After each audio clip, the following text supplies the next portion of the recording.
দেখুন এখানে আমি যে ড্রয়িংটা ছিল পুরনো ওটাকে পুরো রিকভার করে দিয়েছি। কেমন লাগছে বলবেন দেখতে এটা।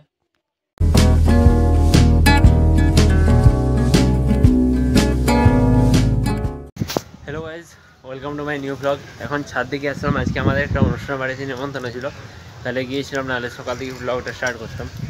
আজ রবিবার, তাহলে সকালে ড্রয়িং স্কুল ছিল, ড্রয়িং স্কুল থেকে ফিরলাম 11টার দিকে।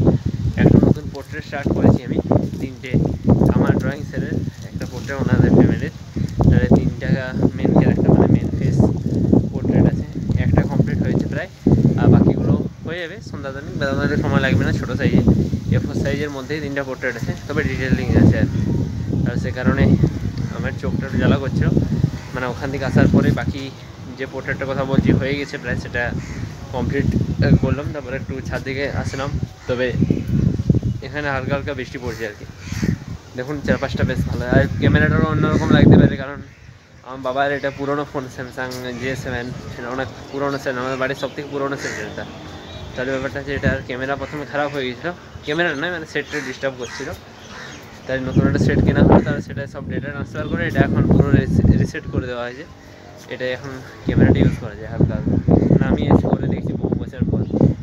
কেমন উঠছে বলবেন এটা, যে ভালো ওঠে তাহলে এটা থেকে কিছু ভিডিওগুলো তুলবো এবার থেকে।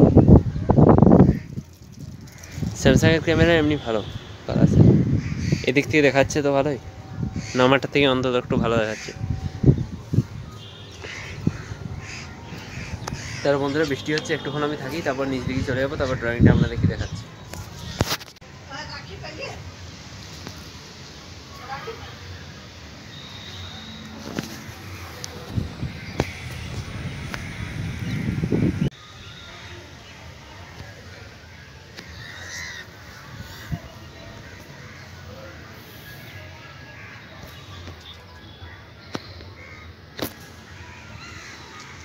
তো গাইস, এটা হচ্ছে ওই ড্রয়িংটা যেটা আমি বানিয়েছি। একটু সেটও পড়তে পারে, তবে তাও আপনারা কমেন্টে বলবেন ক্যামেরা কোয়ালিটি কেমন আছে। তবে আমার কেন জানি না মনে হচ্ছে একটু ডার্ক হয়ে যাচ্ছে, কারণ এটা অনেক মানে সব সেটিংগুলো অনেক পুরোনো মডেলের, তো তাই একটু হালকা ডার্ক হয়ে যাচ্ছে, কিন্তু এবার দেখুন ঠিক লাগতে পারে। এটা ড্রয়িংটা এটা আমি করেছি তখনকার দিনে ফোনের হিসাবে। এই ফোনটা সবথেকে বেস্ট ফোন ছিল J7-এর NXT, যেটা কেনা হয়েছিল আর কি 2016-তে। এখনও ফোনটা স্টিল ওয়ার্ক করছে, স্টেবিলাইজেশন আছে, কোনো প্রবলেমও নেই। সাউন্ডটা কেমন আসছে ওটা চেক করা হয়নি, তবে আমি দেখে নেব। আর ফেসটা কেমন হয়েছে বলবেন। আমি বেশিরভাগ কাজটাই 4B পেন্সিলটা দিয়ে করেছি। HB দিয়ে ফার্স্ট লেয়ার দেওয়ার পর 4B দিয়ে ডাইরেক্ট পুরোটা করেছি। এই জায়গাটা আপনাদের লাইট লাগতে পারে, একটু হালকা আছে, এই জায়গাটা আমি আরও একটু ডিপ করবো এই পার্টটা, তাহলে এতটা কমপ্লিট হবে এই জায়গাটা অনেক। আর বাকি এদিকে আরও দুটো ক্যারেক্টার ঢাকা দেওয়া আছে, ওগুলো কমপ্লিট হয়নি এখনও, তাহলে ওগুলো আউটলাইনে পুরো কমপ্লিট করে কাজ করব। এটা 1 ঘন্টা কাজ করেছি। একটু ছোটো লাগছে আপনাদের, কিন্তু ছবিটার সাইজটা এতটা বড় ওঠে।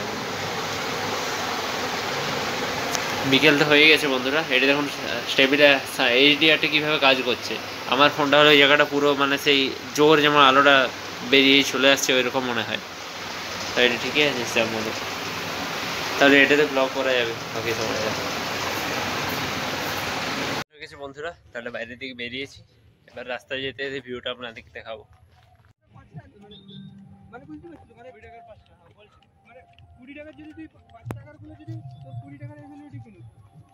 বন্ধুরা, আমি একটু ঘুরতে গিয়েছিলাম, আপনাদেরকে দেখালো আমি, তাহলে সেখান থেকে আস্তে আস্তে বৃষ্টি পড়ছে, তাহলে ভিজেও গিয়েছিলাম, তাহলে একবার স্নানও করে নিলাম, ফ্রেশ লাগছে অনেকটা।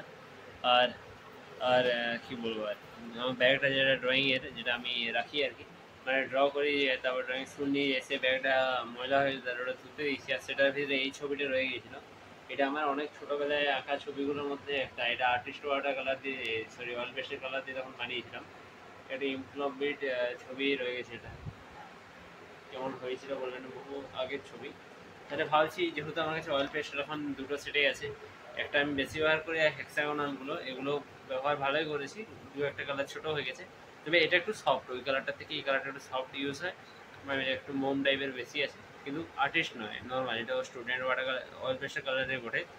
ওয়াটার কালারটা বেশি বলা হয়ে যাচ্ছে, কারণ এখন আমি ওয়াটার কালারটা প্র্যাকটিসও একটু বেশি করছিলাম। তাহলে এটা চলুন একটু ফিক্স করা যায় ড্রয়িংটা। আমি ফিক্স করে নিই ভালো করে, মানে পুরো ড্র করে নিই, তারপর আপনাদেরকে দেখাচ্ছি কেমন হয়েছে, আপনারা রেটিং দিয়ে বলবেন। ট্যাগ করতে পারেন আমাকে ইনস্টাগ্রামে, আমি ইনস্টাগ্রামে ছবিটা পোস্ট করবো, তাহলে আপনার স্টোরিতে শেয়ার করে আমার ট্যাগ করতে পারেন। তাই এটা করে নিই, তারপর দেখাচ্ছি। আর বন্ধুরা আমি মানে ভাবছিলাম আজকের দিনে ভিডিওটা পাবলিক করে দেবো একবার রেকর্ড করে, কিন্তু ব্যাপারটার মাঝে একবার যেতে হলো। আপনাকে যখন ব্লগটা স্টার্ট করলাম সকালে তো হয়নি, অনুষ্ঠান বাড়ি ছিল, তাহলে কাল সকাল দিকে এছাড়া কাল বিকাল দিকে ব্লগটা আসবে। এবার থেকে আমি ভাবছি একটু বিকেল দিকে ছাড়বো। সকাল দিকে ছাড়লে ভিউ হচ্ছে না, বিকেল দিকে ছাড়লে তাও মানে একটু ভিউটা আসছে ইনস্ট্যান্ট। আর ইনস্ট্যান্ট ভিউ না আসলে আপনাদের সবাইকার কাছে যারা সাবস্ক্রাইব করে রেখেছেন নোটিফিকেশান যাচ্ছে না, আমি দেখছি। কী প্রবলেম হচ্ছে আমি ইউটিউবে একবার কমেন্ট করেও জানিয়েছি ইউটিউব অফিসিয়ালসে, এটা প্রবলেম হলে খবর আছে। তাহলে আমি ড্রয়িংটা করে নিই, তারপর আপনাদেরকে দেখাচ্ছি।